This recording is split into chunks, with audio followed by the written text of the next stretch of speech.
العالمين والصلاة والسلام على سيدنا محمد وعلى آله وصحبه أجمعين رب اشرح لي صدري ويسر لي أمري واحلل عقدة من لساني يفقه قولي اللهم صل وسلم وبارك على سيدنا محمد وعلى آله وبعد. We begin in the name of Allah Azza wa Jal by asking Him to send peace and blessings upon our beloved Prophet Muhammad sallallahu alayhi wa sallam. I realize that I am not the regularly scheduled program for Fridays. Imam Majid, Hafidullah, he's actually traveling, so he asked me to cover just very briefly this morning, inshallah. So I know typically on Fridays we are going through a chronological analysis of or tafsir of the Quran, and we are in the midst of Surah An-Najm. So we're going to pause on that so that we can continue. Imam Majid, inshallah, can continue next week when he's back. I wanted to share, just recently I've come into many conversations especially with some of our youth and others around, people are now going back to school. They're now getting back in the mood and in the zone for, re-engaging kind of in that process. And one of the things that many parents and I have been discussing is around protecting the iman of our children, or protecting one's own iman in general. How do we go about doing that? What are the steps, the practical steps that some of our scholars have outlined in terms of coming closer to Allah subhanahu wa ta'ala? So I wanted to share just a few things that some of our scholars have mentioned, and it actually ties into what we have been doing here at the Adam Center and with our programs. There's a famous scholar from Sham who had outlined different things that a person could do, Ibrahim al-Khawas, around increasing their faith. And the first thing that he mentioned actually was something that we have become very accustomed to here. He said for a person to increase their iman, to increase their kind of belief, their yaqeen, their certitude in Allah subhanahu wa ta'ala, it begins with qira'atul Qur'an bitadabbur, with reciting Quran with reflection. Reciting Quran with reflection. Now, this is something that, obviously this is what we engage in every day here at the Adam Center, every morning after Fajr. Right? The idea behind it is not just to hear the beautiful recitation of the Quran, which in and of itself there's good deeds, there's ajr, there's thawab, that's a part of that. But to also reflect upon those words. Reflect upon what Allah subhanahu wa ta'ala has brought. Because this book is not meant to be something that is just, read and then put away. It's meant to be something that is internalized. And if you look historically, this is what was life-changing for the Sahaba. The Sahaba, when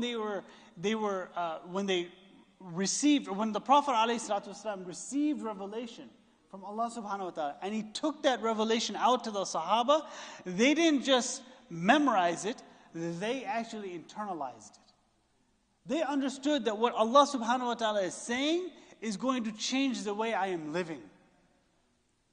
Right? That's the real key. La ilaha illallah was not a description of life, it was a prescription for life. It was a means by which you are supposed to live your life according to Allah Azza wa Jal only. Like putting His commands before your own desires. Imam Majid just last week, he spoke about Hawa versus Huda. Just last week, we talked about how Hawa, desires, cannot be Huda. Because if everybody had based things on their own desires, then there'd be no universal guidance. Everybody would be doing exactly whatever they want. That is not guidance. Guidance is from Allah subhanahu wa ta'ala, not from our own desires. Right? And so the Quran, Allah subhanahu wa ta'ala has laid that out for us. And it's through the reflection, through the tadabbur of the Quran, the reflection, engaging with the book of Allah Azza wa Jal, that we are having means of then increasing our own faith. And this is actually, subhanAllah, very important. Why? Because for many of us, when we think about kind of where our knowledge starts from, we don't typically think about a Quranic worldview. we'll go into like, the books that we've studied, or maybe what we've majored in college or in school, or what we're engaged, what our hobbies are. But the foundation of all of that knowledge should be the book of Allah Azza wa Jalla. Right? That's how we're supposed to engage. And when we do that, brothers and sisters, that helps us protect our faith and increase it. Right? Because now I'm tying my life and my actions to the guidance, the huda that Allah subhanahu wa ta'ala has sent. So qira'atul Quran bidadabbur. That's the first. And one thing is very interesting. Just when I was preparing for the Seerah classes that we've been teaching here at Adam Center, it's very interesting to see how the Quran was actually the vocabulary of the Sahaba. When people asked them questions, they didn't try to think about, what's the best way of relating. They just went to, what did Allah say? Right? When the people were saying, why do you do this? A great example is the story of Ja'far ibn Abi Talib going before Najashi in Abyssinia and being asked, what does your religion say about this? What does your religion say about Isa alayhi salam? What does your religion say about Maryam alayhi salam? Right? He didn't go to a Wikipedia entry and say, okay, this is what I need to say. No. What did he do? He went straight to the Quran. What does Allah subhanahu wa ta'ala say in Surah Al-Maryam? It was their vocabulary. It was how they spoke and engaged with the public. So that's the first point, is to engage with the book of Allah. In other words, to read it with reflection. With reflection. The second that many of the scholars identified as a means of coming closer to Allah subhanahu wa ta'ala is qiyam al-layl, is to pray at night. Now, this is something I've reflected on quite a bit, and especially with regards to many people say, for instance, it's very difficult to get up in the middle of the night or just a short time before Fajr, or even sometimes late at night after Isha.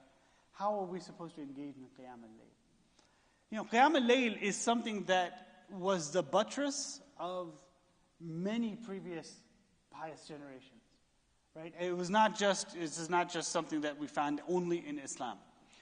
In fact, in NPR, about 2 years ago, there was I remember a news article that NPR had about sleep patterns of the people of the past.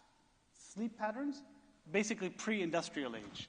And they determined what these sleep patterns were based on diary entries from people that had lived previously. And specifically, this period of time was actually what we call in America the pioneering time. So around the 18 to 1850s, right, about 200 years ago, where you had pioneers that were going west and they were exploring America and what have you. And they looked at those diary entries of people that were going out west, right? And what their daily regimens or nightly regimens would be. And it was very interesting, subhanAllah, because in almost all of them, the entries were talking about the first sleep and the second sleep.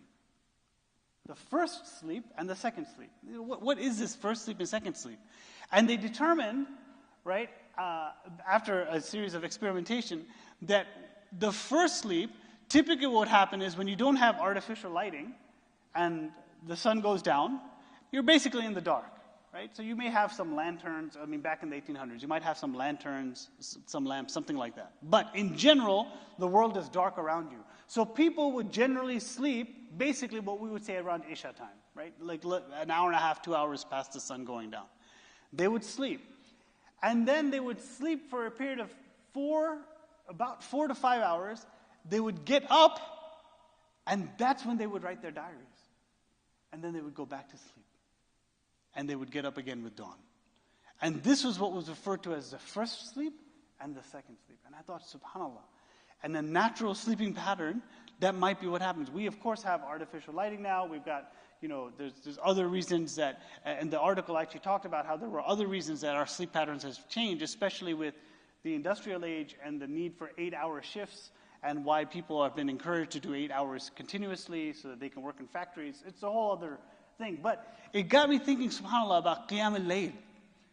That if we can almost go back to the natural form of sleeping right after Isha, to get up just for a few minutes, to make dua, to make dhikr, to pray to Allah Azza wa Jal, and then go back to sleep and get up just before dawn for Fajr.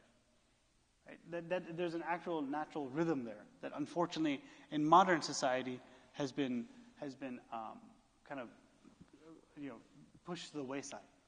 So that's the second thing. Now, of course, there's also a lot of benefit in just if you can't, and taking some time with yourself, with Allah subhanahu wa ta'ala. What Dr. Jackson would say, time for personal, private piety. Personal, private piety. Sitting down where it's just you and Allah Azza wa Jal. Whether it's at night, whether it's in the morning, whatever the time that is, but it's just you and Allah Azza wa Jal.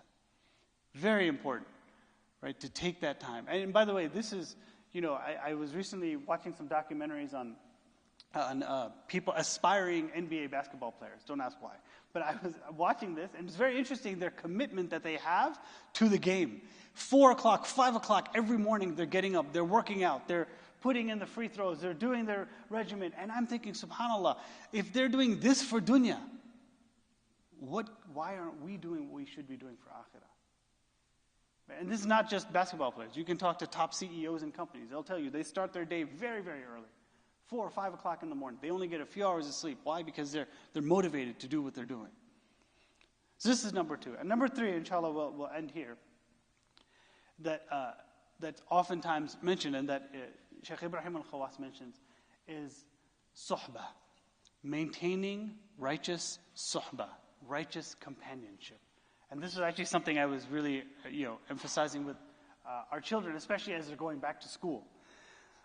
As they're going back to school, it's important to maintain a righteous circle of friends, a righteous group of companions that will keep us, reminding us about Allah Azza wa Jal. Very, subhanAllah, Sayyid Ahmad Zarruq, a famous scholar, he said that of all of the ni'mah of Allah subhanahu wa ta'ala, all of the gifts that Allah subhanahu wa ta'ala has given human beings, there are 2 that are more essential than anything else. Number 1, he said, was luqma. He said the food that you eat, or the drink that you have for sustenance. Why? Because without that physical food, you're not going to survive. Without water, you're not going to survive. So you need that for your physical sustenance. The second he mentioned was suhbah, companionship. Because when you are surrounded by righteous people, then your deen is nourished. Surrounding yourself with righteous people, with good people that are going to remind you about Allah, that are going to remind you to pray, that are going to remind you to give sadaqah, that are going to remind you about your character, that are going to remind you to be compassionate, that are going to remind you to be merciful, that are going to remind you to be prophetic in your character. That, brothers and sisters, when we reinforce that as a community with each other, that will help bring us closer to Allah Azza wa Jal. That companionship, right? That kind of suhbah. This is what, in the same way that food feeds us internally, we have companionships feeding us spiritually, right? And so this is why the Prophet ﷺ said in a famous hadith, look to who you take as a companion, right? A person is on the deen of their companion, so look to who you take as a companion, as a friend. So inshallah ta'ala, I just wanted to, I know we're going to keep this brief today, but I wanted to just mention these things. Reading Quran with reflection. Spending personal, private piety, time with Allah subhanahu wa ta'ala. And surrounding ourselves with righteous people that will remind us of Allah. These are means by which we can increase our iman and come closer to Allah subhanahu wa ta'ala. May Allah give us the best in this world and the next world and protect us from the punishment of the fire. May Allah subhanahu wa ta'ala surround us with people who are righteous. May Allah subhanahu wa ta'ala grant us the best of suhbah. May Allah subhanahu wa ta'ala grant us the ability to stand at night in prayer for Him. May Allah subhanahu wa ta'ala grant us the ability to read the Quran and to reflect it and to internalize it in our lives. May Allah subhanahu wa ta'ala grant us spouses and children that will be the comfort of our eyes, make us leaders of the righteous, and forgive us and all those who have died before us in faith, and erase from our hearts any ill feelings towards others. ربنا آتنا في الدنيا حسنة وفي الآخرة حسنة وقنا عذاب النار. ربنا هب لنا من أزواجنا وذرياتنا قرة أعين واجعلنا للمتقين إماما. ربنا اغفر لنا ولوالدينا وللمؤمنين يوم يقوم الحساب. ربنا اغفر لنا ولإخواننا الذين سبقونا بالإيمان ولا تجعل في قلوبنا غلا للذين آمنوا ربنا إنك رؤوف رحيم وصلى الله على سيدنا محمد وعلى آله وصحبه أجمعين وبارك وسلم تسليما كثيرا كثيرا برحمتك يا أرحم الراحمين وآخر دعوانا الحمد لله رب العالمين. السلام عليكم ورحمة الله تعالى وبركاته.